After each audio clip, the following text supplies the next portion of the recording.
Hello my दोस्तों, आपके अपने YouTube channel CMC online classes में बहुत बहुत स्वागत करता हूं। ये बिहार बोर्ड 2026 चैप्टर नंबर 12 वृत्तों से संबंधित क्षेत्रफल का क्वेश्चन होगा, जिसमें वीवीआई क्वेश्चन होगा जो हर एक मैट्रिक बोर्ड में पूछे जाते हैं। 2026 में भी पूछे जाएंगे, इसलिए आपसे रिक्वेस्ट है कि वीडियो को शुरू से अंत तक देखें, तब आपको समझ में आएगा कि वीडियो अच्छा है या खराब है। चलिए, पहला नंबर क्वेश्चन है कि एक वृत्त की परिधि 220 सेंटीमीटर है तो वृत्त की त्रिज्या क्या होगी। इससे पहले जाने के लिए पहले आप इस फॉर्मूला को याद कर लीजिएगा कि वृत्त की परिधि होता है 2πr, वृत्त का क्षेत्रफल होता है πr स्क्वायर और अर्धवृत्त की परिमिति होता है πr + 2r। इसमें देखिए r कॉमन हो जाएगा तो आप r क्या करिएगा, पाई बाहर कर दिए तो हो जाएगा पाई + 2 हो जाएगा, है ना। अर्ध गोले का संपूर्ण सतह का क्षेत्रफल क्या होता है 3πr स्क्वायर होता है। इसमें क्वेश्चन क्या बोल रहा है कि परिधि आपका है 220 सेंटीमीटर, त्रिज्या का होगा। तो पहले परिधि से हम निकालेंगे, त्रिज्या निकालेंगे तो हम क्या लिखेंगे कि वृत्त की परिधि कितना दिया हुआ था 220 सेंटीमीटर। तो वृत्त की परिधि का फॉर्मूला क्या होता है आपका, होता है 2πr होता है। तो 2πr बराबर कितना हो जाएगा 220 हो जाएगा। तो 2 गुना पाई का मान हम 22/7 रखेंगे और r नहीं दिया था, r निकालना था और बराबर में 220 हो जाएगा। तो 22 रहेंगे आपका 220 हो गया और 2 से काटिएगा तो 2 × 25 10 हो जाएगा। तो r बराबर कितना निकल जाएगा 35 आ जाएगा। r बराबर कितना आ गया 35। तो आपका 35 सेंटीमीटर ऑप्शन नंबर 1 का बी हो जाएगा। दूसरा है एक वृत्त का व्यास अगर d सेंटीमीटर है तो उसकी परिधि क्या हो जाएगी।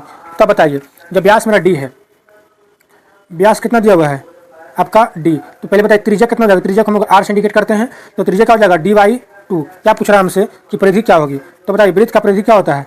तो वृत्त का परिधि होता है आपका 2πr होता है। तो 2 हो गया, पाई हो गया, r कितना है आपका d/2। तो 2 से 2 कट गया तो क्या हो गया πd हो गया। ऑप्शन नंबर 2 का फर्स्ट ए हो जाएगा।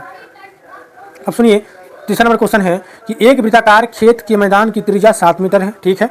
तो खेत का मैदान के 10 चक्कर लगाने में दूरी तय करनी है। बताइए, हमको बताइए, मान लीजिए आपका वृत्त है, यहाँ से चलना स्टार्ट किया, अब फिर पुनः वहीं आ गया तो एक चक्कर लगाया, जिसका मतलब कि एक परिधि तय किया, एक चक्कर लगाया। तो हमसे पूछ रहा है कि 10 चक्कर लगाने में दूरी कितना तय करनी होगी। तो पहले एक चक्कर क्या होता है परिधि होता है। तो हमको त्रिज्या दिया हुआ है, तो बताइए वृत्त का परिधि क्या होता है। वृत्त का परिधि होता है 2πr होता है। कितना होता है 2πr। तो 2 गुना 22/7 गुना r कितना था आपका 7 से 7 कट गया, 22 में कितना हो गया 44। मतलब एक चक्कर में 44 मीटर, एक चक्कर में कितना हो गया 44 मीटर। ऐसा कितना चक्कर मारने के लिए बोल रहा है 10 चक्कर मारने के लिए। एक चक्कर में 44, तो 10 चक्कर में क्या हो जाएगा, तो 44 को 10 से गुना कर देंगे कितना हो जाएगा 440 मीटर हो जाएगा। आपका ऑप्शन नंबर 440 तीसरा का ऑप्शन नंबर सी हो जाएगा। वीडियो को पूरा देखिए तब समझ में आएगा भाई लोग। प्लीज़ वीडियो को पूरा देखिए और समझने की पूरा कोशिश कीजिए कि कैसे मैं समझा रहा हूँ। चौथा नंबर क्वेश्चन है 44 मीटर परिधि वाले वृत्त की त्रिज्या क्या होगी। क्लियर क्वेश्चन है। तो बताइए वृत्त की परिधि हमको दिया हुआ है 44, हमको त्रिज्या पूछा है। तो बताइए वृत्त की परिधि क्या होता है 2πr और 2πr कितना दिया हुआ है 44 दिया हुआ है। तो 2 गुना 22/7 गुना r हमको निकालना है, r हमको नहीं दिया हुआ है 44। तो 22 से 44 काट दीजिए कितना बार में 2 बार में, 2 से 2 कट गया तो r बराबर कितना हो जाएगा 7 हो जाएगा। ऑप्शन नंबर 4 का बी हो जाएगा। 55 नंबर क्वेश्चन आइए, कह रहा है कि यदि वृत्त का क्षेत्रफल 154 सेंटीमीटर स्क्वायर है तो वृत्त का परिमाप क्या होगा। वृत्त का परिमाप बोले या फिर परिधि बोले, बात बराबर है भाई। तो वृत्त का क्षेत्रफल दिया है 154। तो बताइए वृत्त का क्षेत्रफल क्या, अभी हम क्या लिखवाए थे, वृत्त का क्षेत्रफल दिया हुआ है 154। अब वृत्त का क्षेत्रफल का फॉर्मूला होता है πr स्क्वायर होता है, बराबर 154 हो गया। पाई का मान हम 22/7 लेंगे, r स्क्वायर बराबर 154 हो जाएगा। इसको काटिए तो 22 का टेबल से 7 मरते में कट जाएगा तो r स्क्वायर बराबर कितना हो जाएगा 7 गुना 7। जब r बराबर हो जाएगा अंदर भी चढ़ जाएगा, इधर स्क्वायर में हो जाएगा तो रूट में चढ़ जाएगा, तो 7 गुना 7 हो जाएगा। तो r बराबर एक ही नंबर 2 बार गुना होगा तो 12 आएगा, तो एगो 7 होगा।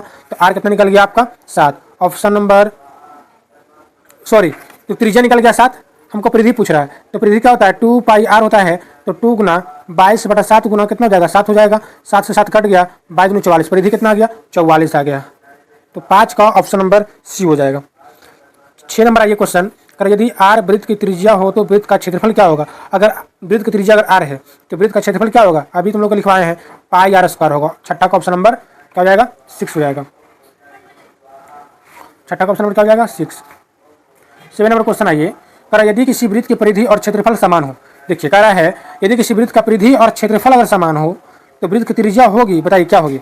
अगर मान लीजिए कि वृत्त का क्या बोल रहा है, वृत्त की परिधि, तो वृत्त की परिधि का फॉर्मूला 2 पाई आर, और वृत्त का क्षेत्रफल होता है पाई आर स्क्वायर, और दोनों क्या है, समान मतलब बराबर है। तो देखिए क्या होगा, पाई से पाई कट गया, यहाँ पर आर स्क्वायर है मतलब आर दो है, एक आर से एक आर खत्म हो गया, तो आर बार कितना हो गया, इन्हें 2 हो गया आर। तो बताइए कितना हो गया, त्रिज्या आपका 2 इकाई हो गया। कितना इकाई हो गया आपका, 2 इकाई। ऑप्शन नंबर 7 का ए हो जाएगा।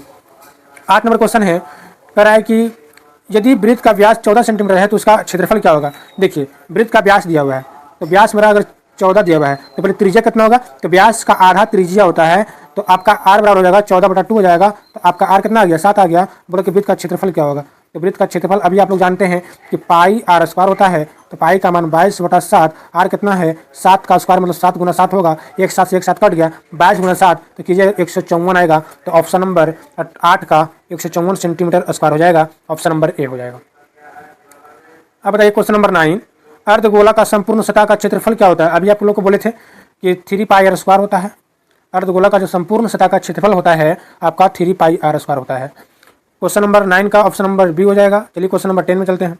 घड़ी की घंटे वाली सुई, देखिए याद इसको गौर से सुनिएगा कि घड़ी की घंटे वाली सुई द्वारा 1 घंटे में तय किया गया कोण कितना होगा। बताइए 1 घंटे में घड़ी द्वारा कितना डिग्री का कोण बनाएगा। तो आप जान लीजिए कि जब घड़ी अगर है, अगर 12 पर है, इधर आपका 3 है, ये आपका 6 है, ये आपका 9 है।